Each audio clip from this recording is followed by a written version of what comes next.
it must have maybe just been a lull. He had really, really tree. But I was out there with a friend. I don't remember if it was a guy or a gal. I remember pulling down that rock.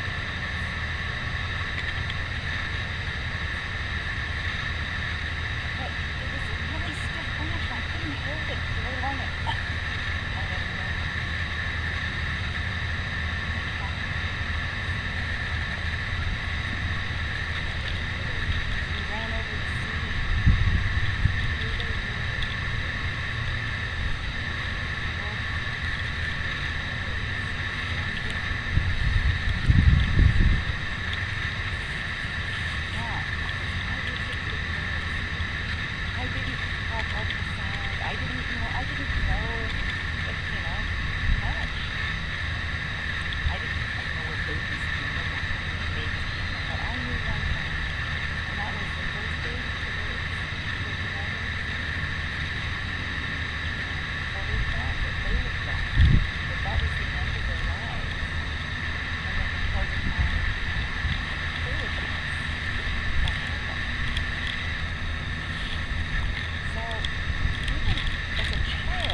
We're here today to honor and to recognize the humanity of children whose lives have been taken before their first breath. We're not here to condemn those who have made this decision to do so, but to mourn with them and to support them in their grief. Forgiveness, and the restoration process, like any other grieving process. Understand that we make mistakes because we're influenced in the wrong way. I read Jen's story after we spoke. She asked me to speak here. I was just blown away with the succession of different things that we have in life. The greatest things that she's chosen to do now. People don't talk about it. As a political activist and a two-time candidate, I also ran for House in 2012. Highly contentious race in 2004. So I ran for legislative office. I've also been the former chairman of the Oregon Republican Party, and I am concerned more than anything about the mindset of citizens on the abortion issue. Seems like such an obvious decision that we should be supporting and defending human life.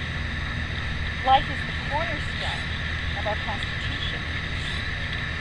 And not to be redundant, I don't think it hurts to reiterate these very famous words in the Constitution. The preamble to it. We hold these truths to be self-evident, that all men are created equal, and that they are endowed by their Creator with certain unalienable rights. That among them are life, liberty, and the pursuit of happiness. Life is the first and most essential. And that to secure these rights, governments are instituted of men, deriving their just powers from the consent of the governed. That whenever any form of government becomes destructive of these ends, it is the right of people to alter or abolish it and to institute new government or new laws, laying its foundation on such principles and organizing its powers in such form as them shall seem most likely to affect their safety and happiness. So when we talk about these laws and holding these truths to be self-evident, that's not in the sense of being immediately obvious to everyone, right? Because it's not obvious to everyone. but rather in presenting the logical or evident conclusion of what enlightened humanity understands by being human. See, we have to go back to that because really that's what we can do as children. We get it. My husband Jack and I have 3 children. They're all grown now. And when I was pregnant with our third, our little girl Annalisa, our oldest son Scott was about 5 years old. Here's that age again, around 5 years old. And we were driving home from school. They attended a small private school in Hyde, going into the garage. And I used to listen to a program every day at about 11 o'clock called Focus on the Family. And there was a guest in the program there. The topic was abortion. So I left it on, and the word abortion was said, and Scott had never heard that. He said, Mom, it's abortion.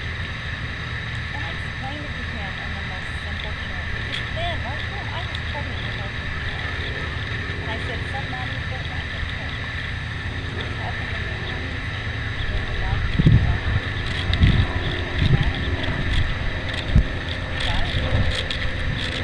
What was his response? By sick.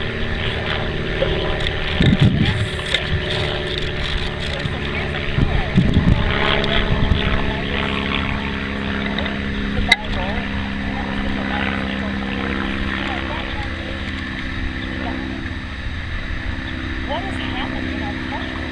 We're different. Where we've been conditioned, literally brainwashed into thinking this is the Constitution says whenever any form of government becomes destructive of these ends, it is the right of the people to alter or abolish it. In other words, it is our right, not only our right, but our responsibility to protect life in this country. And that's why this effort that's going on right now with Jen and others who have experience speak out, talk about it with other people, because they are blinded, they're brainwashed, they really don't understand. Can we legislate morality? That we can. In fact, we do it every day. Every single law that's passed in this nation, every law that's on the books does have a moral implication. Whether it's about money, whether it's about tyranny, no matter what it's about, there is a moral implication because our Constitution has given us as people the responsibility to hold our leaders accountable. Do that. What does abortion mean? Oregon, we were chatting about this earlier, the fact that, I know I'm speaking to the choir, but these are the things that we can have conversations. Ask them what they know about the law pertaining to abortion.